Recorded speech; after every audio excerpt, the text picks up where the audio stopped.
হে WhatsApp guys, কেমন আছো সবাই? আশা করি সবাই খুব ভালো আছো। র্যান্ডম ভিডিও চ্যানেলের মুভির এক্সপ্লেনেশন সিরিজ আজকের পর্বে আমরা one of the best Chinese cinema সম্পর্কে জানতে চলেছি, যে সিনেমাটির নাম হচ্ছে বেটার ডেজ। এবং এই সিনেমাটি প্রপারলি এক্সপ্লেন করার জন্য আমি যখন হিন্দি 2-3টা মনে করে এক্সপ্লেন দেখি, তখন এই এক্সপ্লেন দেখতে গিয়ে আমার চোখ দিয়ে পানি পড়ে গিয়েছে। সিরিয়াসলি এত ভালো সিনেমা হয়েছে। আর এই সিনেমাটির যে নায়িকা, ওকে দেখে তোমার বারবার খুব পরিচিত মনে হচ্ছিল যে চাইনিজ নায়িকার ভালো একটা সিনেমা আমি এর আগে এক্সপ্লেন করেছি। পরে মনে পড়লো মাস দুয়েক আগে আসান দেব নামের একটা সিনেমা আমি এক্সপ্লেন করেছিলাম, যেখানে আমরা দেখেছিলাম যে নায়ক নায়িকা আলাদা হয়ে যায়, তারপর আর কখনো ওদের এক হওয়া হয় না। সেই সিনেমাটার লিঙ্ক আমি ডিসক্রিপশনে দিয়ে দিচ্ছি। ওইটাও অসাধারণ একটা সিনেমা ছিল। আর এছাড়াও এই নায়িকার যতগুলো সিনেমা রয়েছে সবটির আইএমডিবি রেট অনেক ভালো, এবং একে একে আমরা এই নায়িকার 4-5টা সিনেমা আনার চেষ্টা করব। তো যাই হোক, এই সিনেমা সম্পর্কে সংক্ষেপে কিছু তথ্য দিই। সিনেমাটি রিলিজ পেয়েছিল 2019 সালে, এবং এটা চায়নার যে মান্ডারিন ভাষা রয়েছে, মানে চায়নার যে নেটিভ ভাষা, সেই ভাষায় মুক্তি পেয়েছিল। এবং এই সিনেমা নির্মাণে ব্যয় হয়েছিল বাংলাদেশে মাত্র 90 কোটি টাকা, বাট বক্স অফিসে আয় করেছিল 2300 কোটি টাকা ওয়ার্ল্ড উইড। ভাই চিন্তা করা যায় ভাই,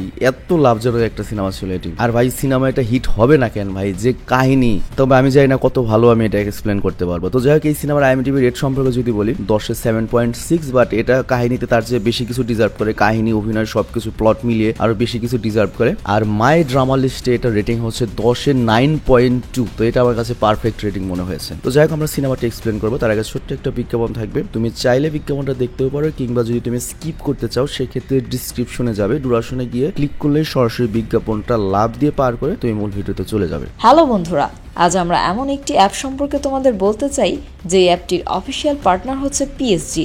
আর এখানে অনেকগুলো ম্যাচ খেলে ল্যাপটপ, আইফোন, স্মার্ট ওয়াচ ও আরও অনেক ক্যাশ প্রাইজ জেতার সুযোগ রয়েছে। আর এই অ্যাপটিতে সকল ধরনের লাইভ ম্যাচের রেজাল্ট দেখতে পারবে, এবং এই ম্যাচের স্কোর অনুমান করে গেমও খেলতে পারবে। যেমন কোন টিম জিতবে, কোন টিম কত রান করবে, কে সর্বোচ্চ স্কোর করবে।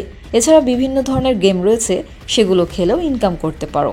আর রেজিস্ট্রেশনের সময় আমাদের যে প্রোমো কোডটি রয়েছে রোনাল, এটা ব্যবহার করলে প্রথম ডিপোজিটে 26,000 টাকা পর্যন্ত বোনাস পেতে পারো। আর এই টাকা তুমি খুব সহজেই বিকাশ, ব্যাংক এবং অন্যান্য সহজ পদ্ধতির মাধ্যমে উঠাতে পারো। তো আর দেরি কিসের? ডেসক্রিপশনে প্রোমো কোড এবং পিন কমেন্টে প্রোমো কোড সহ সাইন আপ লিঙ্ক রয়েছে, সেটা ব্যবহার করো এবং ক্যাশ প্রাইজ জিতো। আর এখানে আরেকটা কথা মনে রেখো, আমরা যেই বিজ্ঞাপন দেই না কেন, অনলাইন থেকে টাকা আয় করা এত সহজ কোনো ব্যাপার নয়। তোমরা কোনো আর্থিক ক্ষতির সম্ভাবনা রয়েছে এমন কোনো ওয়েবসাইটে যাবে না। তো চলো এবার মূল ভিডিওতে চলে যাই।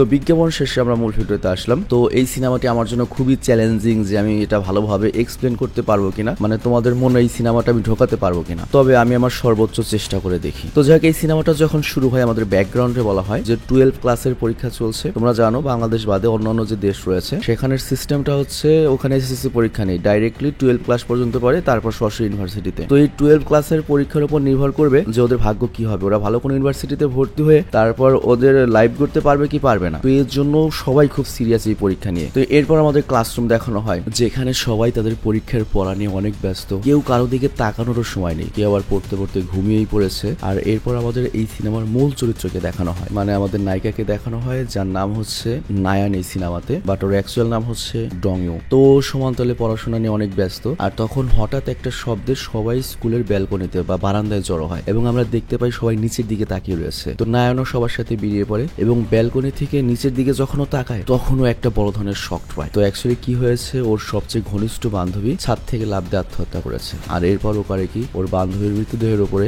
ওর জ্যাকেটটা দিয়ে দেয়। আর ওই সময় আমরা দেখতে পাই কে একজন ওপর থেকে নায়ানের ভিডিও করছে। তো আমাদের সবার মনে একটা প্রশ্ন জাগে যে এই সময় ওর ভিডিও কে করছে, আর তার দিকে আমাদের নায়িকা নায়ান এত ভয় পেয়ে তাকালো কেন, আর কেনই বর বান্ধবী কি ছিল পেছনে। তো এই সকল প্রশ্নের উত্তর আমরা আস্তে আস্তে পেয়ে যাব, এবং উত্তরগুলো খুব ভয়ানক হতে চলেছে আর কি। তো যাই হোক, এরপর আমরা দেখতে পাই নায়ান বাসায় এসে চুপচাপ বসে থাকে, মানে মারাত্মক একটা শক খেয়েছে। আর পরের দিন আমরা দেখি নায়ানকে প্রিন্সিপাল রুমে ডাকা হয়। অ্যাকচুয়ালি পুলিশ এসেছে এই ঘটনা তদন্ত করার জন্য, এবং তারা নায়ান থেকে জানতে চায় যে ওর একমাত্র বান্ধবী ছেলে তুমি, তো তোমার বান্ধবী সুইসাইডের আগে তোমাকে কিছু বলেছিল কিনা, আর তুমি বাদে ওর আর কোনো বান্ধবী আছে কিনা বা কোনো বয়ফ্রেন্ড ছিল কিনা। তো নায়ান বলে এটা এমন একটা সমাজ, এমন একটা স্কুল, এখানে পড়তে কোনো বন্ধুর দরকার হয় না, এবং এখানে কেউ কারো বন্ধু হতে পারে না। তো এই কথা শুনে ইয়ং যে একটা পুলিশ অফিসার ছিল, সে বুঝতে পারে যে নায়ান কতখানি কষ্ট থেকে এই কথাটা বলছে। আর আমাদের বলা হয় এই ইয়ং পুলিশ অফিসারের নাম হচ্ছে জ্যাং। তো এরপর নায়ান ক্লাসে ফিরে দেখতে পায় তার চেয়ারে কেউ লাল কালি ছড়িয়ে রেখেছে, মানে সিটে যে বসলি ওর লাল কালি মেখে যাবে। তো নায়ানের তখন মনে পড়ে ওর বান্ধবীর সাথেও ঠিক এই ধরনের ঘটনা ঘটতো, মানে যে সুইসাইড করেছে ওর সাথেও ঠিক এই ধরনের বুলি ঘটতো, এবং ওর বান্ধবী ওই কালিওয়ালা চেয়ারেই বসেছিল মনের দুঃখে। বাট নায়ান এই কাজটা করে না, সে তো চেয়ারে বসে না, উল্টো টিচারকে বিষয়টা জানায়। আর টিচার তখন নর্মালি সবাইকে এই ধরনের কাজ করতে মানা করে দেয় এবং নায়ানকে বলে সবার সাথে মিলেমিশে থাকতে। তো যাই হোক, এরপর নায়ান যখন রাতে পড়তে বসে তখন নায়ান খেয়াল করে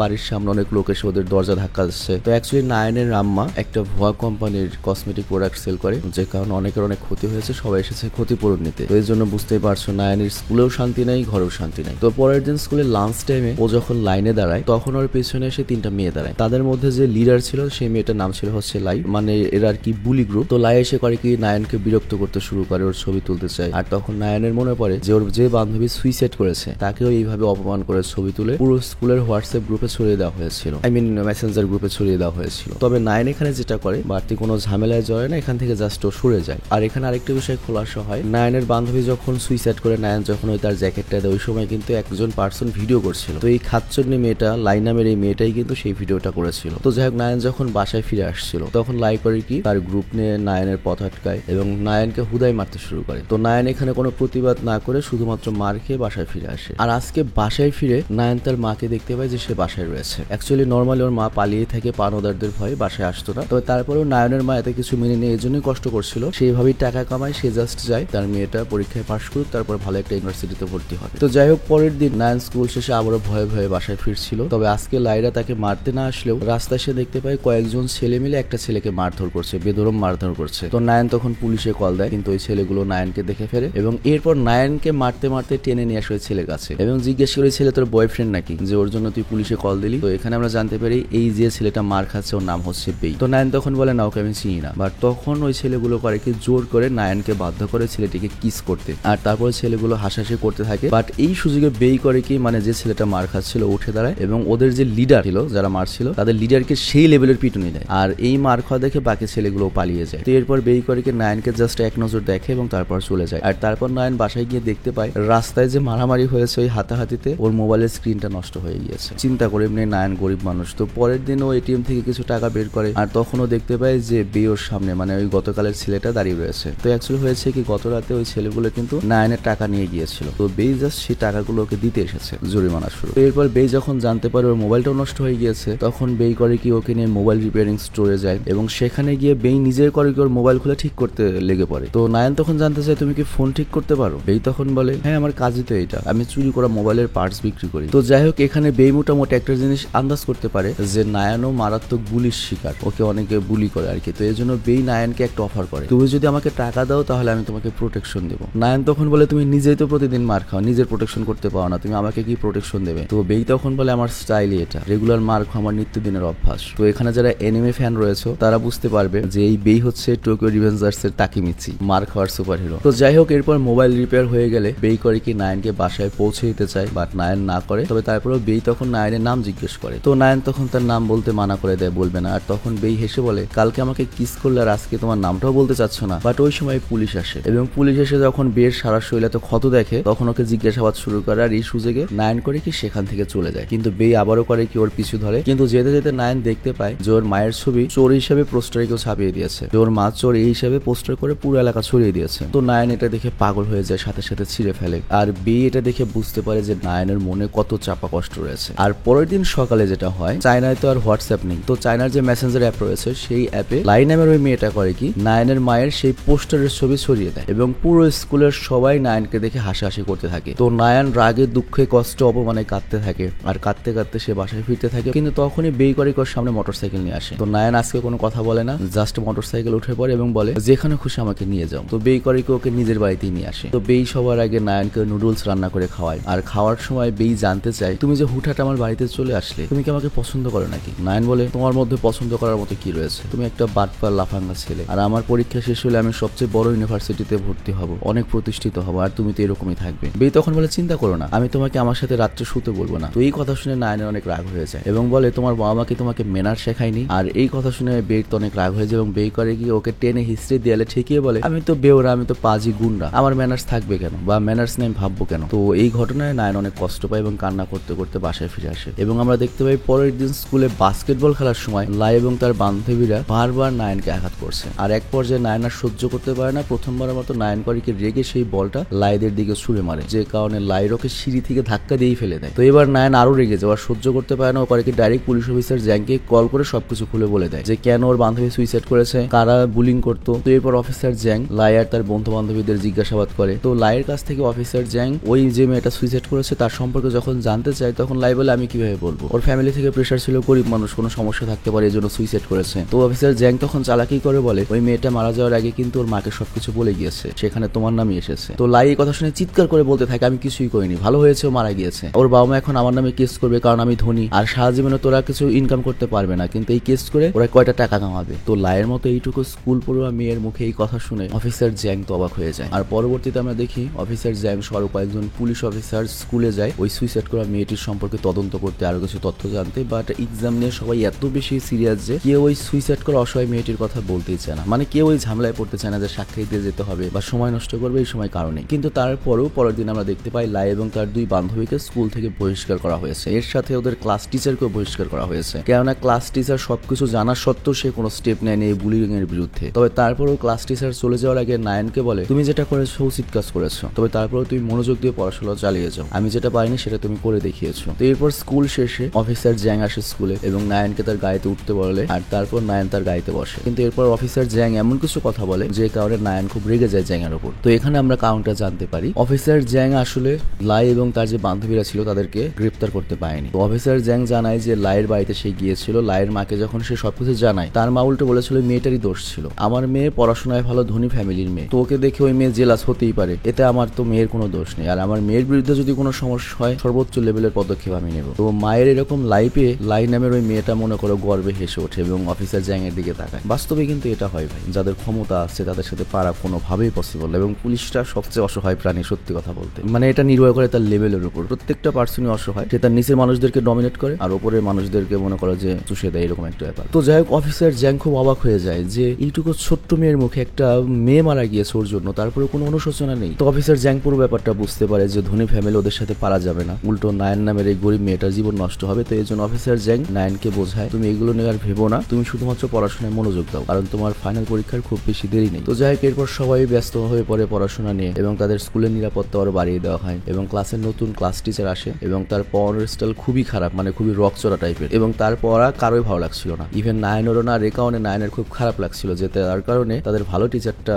বহিষ্কার হয়ে গিয়েছে। তো যাই হোক বাড়িতে যাওয়ার সময় নায়নের বাড়ির সামনে সে লাইদের দেখতে পায় এবং লাইরে এবার খুব প্রস্তুতি নিয়ে এসেছে এবং তার যে সাসপেন্ড হয়েছে এই শাস্তি সে নায়ন কাজকে দেবে এবং লাইসকে ছুরিও নিয়ে এসেছে, চিন্তা করে, কারণ লাই জানে ওর কোনো বিচার হবে না, আর নায়নও এটা জানে, এর জন্য নায়ন করে কি দৌড়ে পালাতে থাকে এবং একটা ডাস্টবিনে এসে লুকিয়ে পড়ে এবং মাঝরাত পর্যন্ত সেখানেই থাকে। তো এরপর ওর নিজের বাড়িতে যাওয়ারও সাহস হয় না, ও করে কি সরাসরি বের বাসায় চলে যায় থাকার জন্য। তবে তোমাদের কাছে মনে হতে পারে যে বেই তোকে একবার ওয়ালে মনে করো কেমন ভাবে ধরলো, তো অ্যাকচুয়ালি এর বেশি কিছু করেনি, আর নায়ন জানতো বেই যাই হোক খারাপ কোনো কিছু করবে না, মানুষত্ব রয়েছে ওর মধ্যে। তো নায়ন তখন বেইকে বলে তুমি কি আমার প্রোটেকশন দিতে পারবে, বাট আমাকে তোমার দেওয়ার মতো কোনো টাকা নেই। তো বেই এখানে কোনো উত্তর দেয় না, উল্টো নায়নের যে ক্ষত জায়গাগুলো রয়েছে সেখানে ওষুধ লাগিয়ে দেয় ভালো মতো, আর তারপর নায়নকে খাটে শুয়ে দিয়ে ও নিজে সোফায় শুয়ে পড়ে। তবে বেই আজকে অনেক খুশি, কারণ সে প্রথম থেকেই চাইছিল নায়নকে সে প্রোটেক্ট করবে। তো এর পরের দিন নায়ন অনেক সাহস নিয়ে স্কুলে যায়, কারণ তার সাথে বেই রয়েছে। তো বেই সবসময় নায়নকে পিছু পিছু বডিগার্ডের মতো প্রোটেকশন দেয়, আর এই প্রথমে আমরা নায়নকে হাসতে দেখি। আর এখানে একটা জিনিস বলতেই হচ্ছে ভাই, ওদের অভিনয়ের লেভেল কি ভাই, পিচ্ছি পিচ্ছি পোলাপান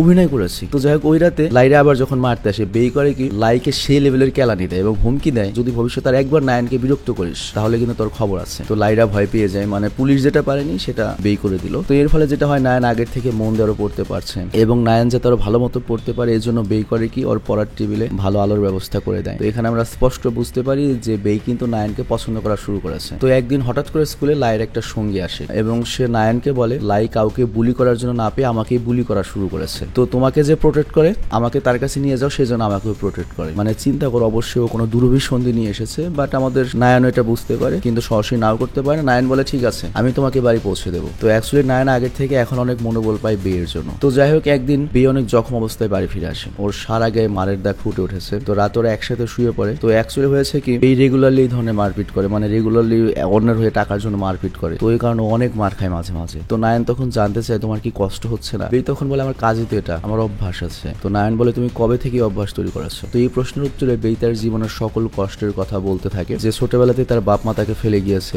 এবং আজ পর্যন্ত কেউ তার যন্ত্রণার কথা জানতে চায়নি, তুমি ফার্স্ট যে আমার যন্ত্রণার কথা জানতে চাইনি। তো ওদের দুজনের চোখে আমরা কষ্টের পানি দেখতে পাই, মানে ওদের বন্ধুত্বের ভালোবাসা আরো আস্তে আস্তে গাঢ় হচ্ছে, বিশ্বাস আরো গাঢ় হচ্ছে। তবে তারপরেও তারা প্রথমবারের মতো তাদের জীবন উপভোগ করছে, তারা একসাথে সারা শহর ঘুরে বেড়ায়। কিন্তু এর মধ্যে একদিন হয় কি, বেইকে তার বন্ধুদের সাথে পুলিশ স্টেশনে ধরে নিয়ে যাওয়া হয়। মানে ওদের একটা বন্ধু রেপ করেছে কাউকে হয়তো, সেই জন্য সবাইকেই ধরে নিয়ে গিয়েছে সাসপেক্ট বা সন্দেহজনক হিসাবে। তো ওই দিন আবার নায়ান স্কুল শেষ করে বেইকে কল দিতে থাকে, কারণ এখনো সে নায়ানকে নিতে আসেনি। আবার তাছাড়া বের ফোনও সুইচ অফ। আর এর কারণ তো আমরা জানি, বে তো জেলে। কিন্তু নায়ানও দেখতে পায় যে ওই মেয়েটা নায়ানের জন্য দাঁড়িয়ে রয়েছে, যাকে সে বাড়ি পৌঁছে যেত। কিন্তু আজকে নায়ানের চোখে মুখে আমরা স্পষ্ট ভয়ের ছাপ দেখতে পাই, এবং নায়ানের মনে মনে যেটা সন্দেহ ছিল যে ওরা হয়তো এমন একটা দিনের জন্য অপেক্ষা করবে যেদিন ওর সাথে বডিগার্ড থাকবে না। কারণ বের চেহারা তো ওরা দেখেনি, কিন্তু ওরা খেয়াল করেছে যে ওর সাথে কেউ থাকে। তো সত্যি সত্যি আজকে যেহেতু নায়ান একা, ওই মেয়েটা করে কি লাইয়ের হাতে নায়ানকে তুলে দেয়। এবং আজকে আমরা দেখি আজকে লাই অনেক বন্ধু বান্ধব নিয়ে এসেছে নায়ানকে সাহায্য করার জন্য, এবং লাই নায়ানকে অসম্ভব মার মারে। এবং এবার লাই যেটা করে, নায়ানের চুল কেটে দেয়, জামা কাপড় ছিঁড়ে ভিডিও করে, সমস্ত বই খাতা ছিঁড়ে ফেলে। আবার ওদিকে বেই ছাড়া পেয়ে নায়ানকে কল করতে থাকে, কিন্তু ফোন রিসিভ করে না নায়ান। তো এর জন্য একটু দেরি না করে নিজের বাসায় আসে, এবং বাসায় ফিরে এসে দেখে যে নায়ান ওর বাসায় এসেছে এবং রক্তাক্ত অবস্থায় রয়েছে, জামা কাপড় ছেঁড়া, কাঁদতে কাঁদতে বই খাতা জোড়া লাগাচ্ছে। মানে এটা কি বলবো, তুমি যখন অ্যাকচুয়াল সিনেমাটা দেখবে, এটার হয়তো হিন্দি ডাফট পাওয়া যাবে না, বাট এই জায়গাটাতে তুমি কান্না করে দিবে। তো বেই দৃশ্য দেখার সহ্য করতে পারে না, ও নিজেকে ধরে রাখতে পারে না, ও বেরিয়ে দিতে যায় যে লাইকে আজকে মেরেই ফেলবে। বাট নায়ান বেইকে জড়িয়ে ধরে ওকে শান্ত করে। আর এরপর বেই করে কি, নায়ানের চুল কেটে সুন্দর করে দেয়, ছোট করে, নিজের চুলটাও কেটে ফেলে, যাতে নায়ানের মনে না হয় যে ও একাই কষ্ট পাচ্ছে। তো এরপর তারা কষ্ট ভুলতে বেরিয়ে পড়ে পুরো শহর ঘোরার জন্য। আর দেখতে দেখতে সেই দিনটা চলে আসে এক্সামের টাইম। তো সকাল থেকে খুব বৃষ্টি হচ্ছিল, আর ওকে দিতে আসে বেই। আর এখানে লক্ষ্য, নায়ানের এত খারাপ সময় গেল, ওর পড়াশোনায় কখনোই কোনো ঘাটতি রাখেনি, খুব ডেডিকেটেড। আর নায়ানের মা তো নাই, খালি টাকা দিয়ে খালাস, আর কোনো খোঁজ খবর নেওয়ার সিস্টেম নেই, নিজেই তো চোর। তো যাই হোক, ওই দিন আবার হয় কি, বৃষ্টিতে রাস্তায় ধস নামে। আর ওই ধস যখন পরিষ্কার করতে যায়, পুলিশ একটা লাশ খুঁজে পায়, আর টেস্টে দেখা যায় এটা লাইয়ের লাশ। এবং ওইখানে একটা ট্যাক্সি ড্রাইভারের অ্যাড্রেস পাওয়া যায়। তো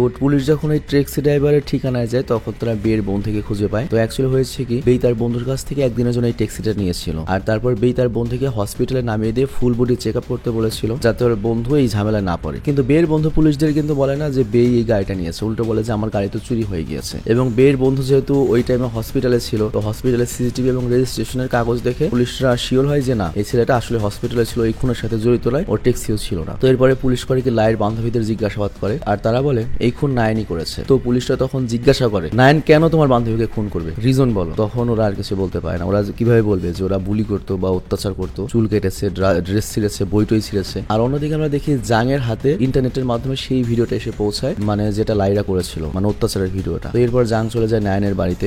তো জাংয়ের খুব কষ্ট লাগছিল নায়ানের অবস্থা দেখে, কিন্তু দায়িত্বের কারণে নায়ানকে তো জিজ্ঞাসাবাদ করার জন্য নিতেই হবে। কিন্তু তারপরে নায়ান রিকোয়েস্ট করে, আমার আর 2টো পরীক্ষা রয়েছে, 2 দিন পরে কি জিজ্ঞাসাবাদ করা যায়। কিন্তু মেয়ে অফিসার যে রয়েছে সে তখনই যেতে বলে। তো যাই হোক, এরপর জাং নায়ানকে বলে, তুমি প্রতিশোধ নেওয়ার জন্য খুনটা করেছো তাই না। বাট এখানে নায়ান বারবার না করতে থাকে। আর এরপর নায়ানকে জিজ্ঞাসা করা হয় যে তোমার সাথে এতগুলো ঘটনা ঘটেছে, তারপরে তুমি পুলিশে কেন কমপ্লেন করলে না। তো নায়ান তখন জানায়, আমি আমার পরীক্ষায় জাস্ট ফোকাস করতে চেয়েছিলাম। তো এরপর ওকে জিজ্ঞাসা করা হয়, ওই দিন রাতে তুমি কোথায় ছিলে। নায়ান বলে, আমি বাসায় ছিলাম। তো এরপর সিনিয়র পুলিশ বলে, দেখো এইটুকু মেয়ের পক্ষে ট্যাক্সি চুরি করে তারপর লাইকে খুন করে কবর দিয়ে আসা অসম্ভব। আর তাছাড়া ওর যেহেতু কাল 2টো পরীক্ষা রয়েছে, ওকে আজকের মতো ছেড়ে দাও। তো জাং ওই কথায় হ্যাঁ দেয়, কিন্তু মেয়ে যে পুলিশ রয়েছে সে জ্যাং এর কথায় একমত হয় না। এই কারণে জ্যাং আর মেয়ে পুলিশের সাথে একটু কথা কাটাকাটি হয়। বাট পুলিশ চিফ জানায় না, ওকে ছেড়ে দাও, কিন্তু ওর উপর নজর রাখো। তো পরের দিন নায়ান যখন পরীক্ষা দিতে যায়, ও পরীক্ষায় ভালো মতো অ্যাটেনশন দিতে পারে না। মানে কিভাবে পসিবল মাথায় এত প্রেশার থাকলে। আর পরক্ষণে ওর বের কথা মনে পড়ে যায়, আর বের কথা মনে পড়লেও মনোযোগ দিয়ে পরীক্ষাটা দেয়। আর পরীক্ষা দিয়ে ফেরার পথে বেই নায়ানকে জাপটে ধরে একটা গলিতে নিয়ে যায়। তো এখানে আমরা ওদের কথা জানতে পারি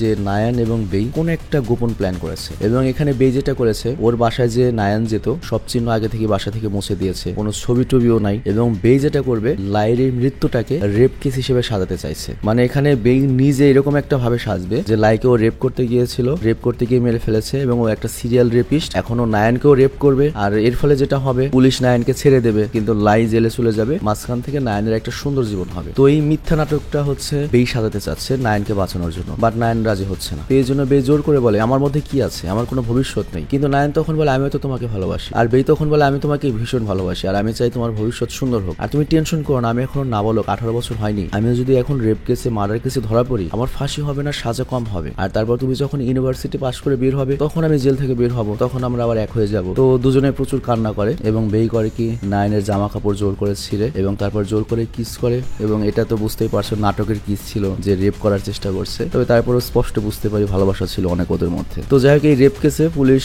বেইকে অ্যারেস্ট করে নিয়ে যায় নায়ানকে রেপ করার চেষ্টা করার অপরাধে। তো এরপর শুরু হয় জিজ্ঞাসাবাদ। তো জ্যাং বেইকে জিজ্ঞাসা করে লাইয়ের সাথে তুমি কি করেছো, আর লাইয়ের নখে তোমার ডিএনএ পাওয়া গিয়েছে। তো এখানে ডাইরেক্ট আমাদের বেই স্বীকার করে দেয় ওটা একটা অ্যাক্সিডেন্টাল ডেথ ছিল, আমি ওকে রেপ করতে গিয়েছিলাম কিন্তু রেপ করতে পারিনি, অ্যাক্সিডেন্টলি ও মারা গিয়েছে। এবং তারপর আমি নায়ানকে রেপ করার চেষ্টা করি কিন্তু ওখানে আমি ব্যর্থ হয়েছি। তো এই কথায় পুলিশ নায়ানকে ছেড়ে দেয়। আর এরপর আমাদের দেখানো হয় যে অ্যাকচুয়ালি ঘটনাটা কি ছিল। তো নায়ানের উপর অনেক অমানবিক অত্যাচার করার পরে লাইয়ের ওই ভিডিওটা ভাইরাল হয়ে যায়। তো লাই খুব ভয় পেয়ে যায়, কারণ নায়ান যদি এখন কোনো স্টেপ নেয় লাইক ওর মা ফ্যামিলিও বাঁচাতে পারবে না, কারণ ওর ফ্যামিলি ওর কাছ থেকে সরে গিয়েছে। তো এই কারণে লাই আসে ক্ষমা চাইতে, কারণ একবার যদি নায়ান এখানে স্টেপ নেয় লাইয়ের পরীক্ষা শেষ, পরীক্ষা দিতে পারবে না। মানে নায়ান এখানে পুলিশের কাছে গেলেই লাইয়ের কেরিয়ার শেষ। তো এই জন্য লাই তার স্বার্থের জন্য নায়ানের কাছে এসেছে যে পুলিশে কমপ্লেন প্লিজ করিস না, আমি মাপ চাই। তো নায়ান বলে সমস্যা নেই, আমি এমনি তো পুলিশ কমপ্লেন করবো না, কিন্তু আমি ভবিষ্যতে কখনো আর তোর মুখ দেখতে চাই না। তবে তারপরেও লাই বারবার ইনিয়ে বিনিয়ে কথা বলে যাচ্ছিল। তবে এতে আরো কি হয়, নায়ানের ভেতরে রাগ আরো বেড়ে যায়। ও আর লাইয়ের কথা সহ্যই করতে পারছিল না। তো এই জন্য রেগে ও পারে কি লাইকে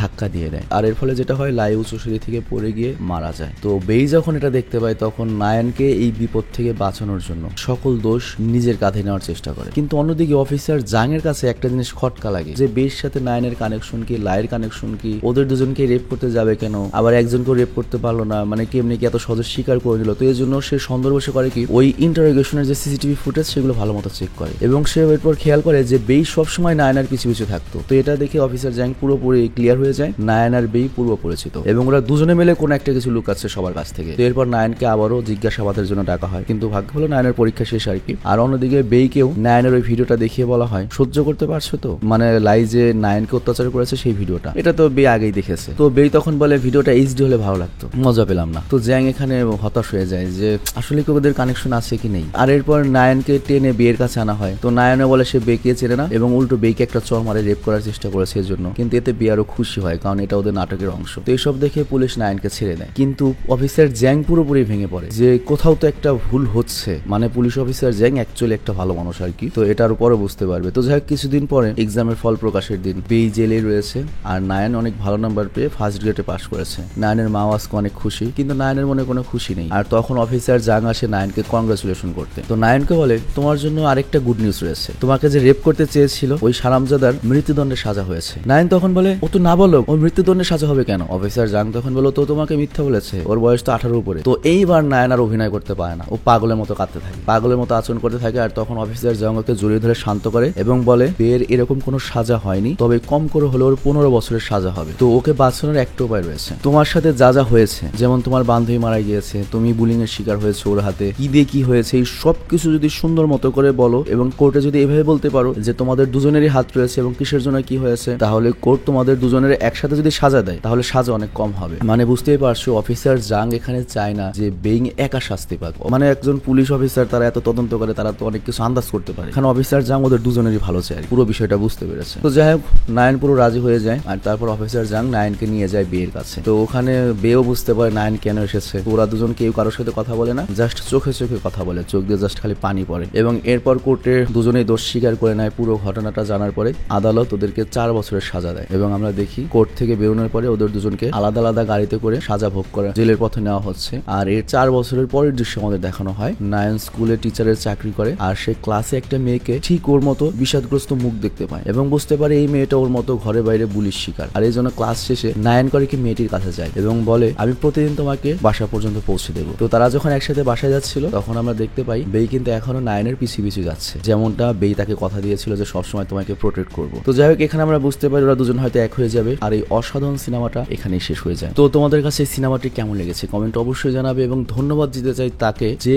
এই সিনেমাটির স্ক্রিপ্ট আমাদেরকে পাঠিয়ে দিয়েছো। হ্যাঁ, তোমাদের মতো একজন দর্শক আমাদের এই সিনেমাটার স্ক্রিপ্ট পাঠিয়েছে। আর অনেকেই টেনশন করছো যে আমাদের চ্যানেলের ভিউ হচ্ছে না, আস্তে আস্তে কি শেষ হয়ে যাচ্ছে কিনা। তো অ্যাকচুয়ালি হয়েছে কি, আমাদের যে মেন কন্টেন্ট ম্যানেজার ছিল আগে 1 বা 1.5 বছর আগে, সে এখন আমাদের র্যান্ডম গ্রুপে নেই, যে কারণে আমরা ভালো সিনেমা সিলেক্ট করতে পারছি না, এজন্য আমরা ভিউ কম পাচ্ছি। খুবই স্বাভাবিক একটা ব্যাপার। তবে তারপরে তোমরা যে কয়জন আছো তোমরা চেষ্টা করবে দিনে অন্তত একবার আমাদের র্যান্ডম গ্রুপগুলোর চ্যানেলগুলো একটু চেক দেওয়ার জন্য। তো যাই হোক, আমরা এই নায়িকার যে সিনেমাটা দেখলাম, এই নায়িকার আরো বেশ কয়েকটা সিনেমা রয়েছে যেগুলো খুবই ভালো সিনেমা। সিনেমাগুলোর নাম বলি এবং পেছনে আমি পোস্টারগুলো দেখানোর চেষ্টা করবো। যেমন বেটার ডেইস, এটা দেখলাম। আরেকটা সিনেমা হচ্ছে আসেন দ্যাম, এটা আমি এক্সপ্লেন করেছি, এটার লিঙ্ক তো আমি দিয়ে দিয়েছি ডিসক্রিপশনে। আরেকটা সিনেমা আছে আন্ডার দ্য হাউথর্ন ট্রি, এটাও আমি এক্সপ্লেন করেছি অনেক আগে, তবে তারপর আবার এক্সপ্লেন করবো, হয়তো ভুলে গিয়েছো সবাই। তার একটা হচ্ছে অ্যানসিয়েন্ট লাভ পোয়েট্রি সোলমেট, নাইট আর ব্রেকিং আইস, এই সিনেমাগুলো আমরা এক্সপ্লেন করবো এবং সবগুলো সিনেমার অনেক হাই IMDb রেট। তো যাই হোক, আমি আজকের মতো বিদায় নিচ্ছি। তোমরা ভালো থেকো, সুস্থ থেকো এবং অবশ্যই আমাদের জন্য দোয়া করো। আমাদের র্যান্ডম ভিডিও চ্যানেল এভাবেই যেন আরো 2-3 বছর থাকে, মানে ভিউ কম পাক সমস্যা নাই, তারপরে 2-3 বছর যেন টেক কেয়ার, বাবাই। আর গাইজ, যারা ফুল ভিডিও দেখেছো তাদের জন্য একটা গুড নিউজ রয়েছে, সেটা হচ্ছে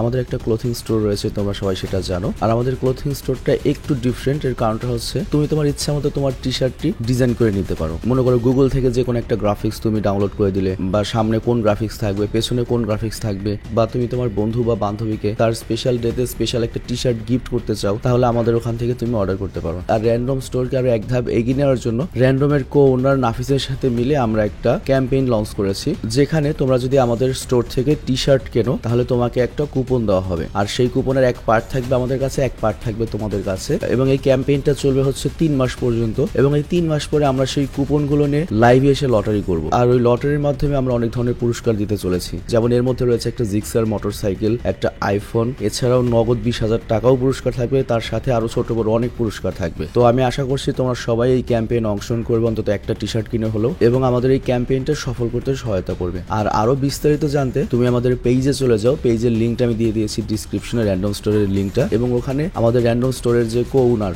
সে ভিডিওর মাধ্যমে সবকিছু তোমাকে বুঝিয়ে বলবে। তো রিকোয়েস্ট থাকলো তোমরা একবার র্যান্ডম স্টোরে যাও এবং সেখান থেকে পুরো প্রসেসটা জেনে নাও, এবং অবশ্যই এই ক্যাম্পেইনটা সফল করো। তো আমি বিদায় নিচ্ছি, ভালো থেকে সুস্থ থেকো, টেক কেয়ার, বাবাই।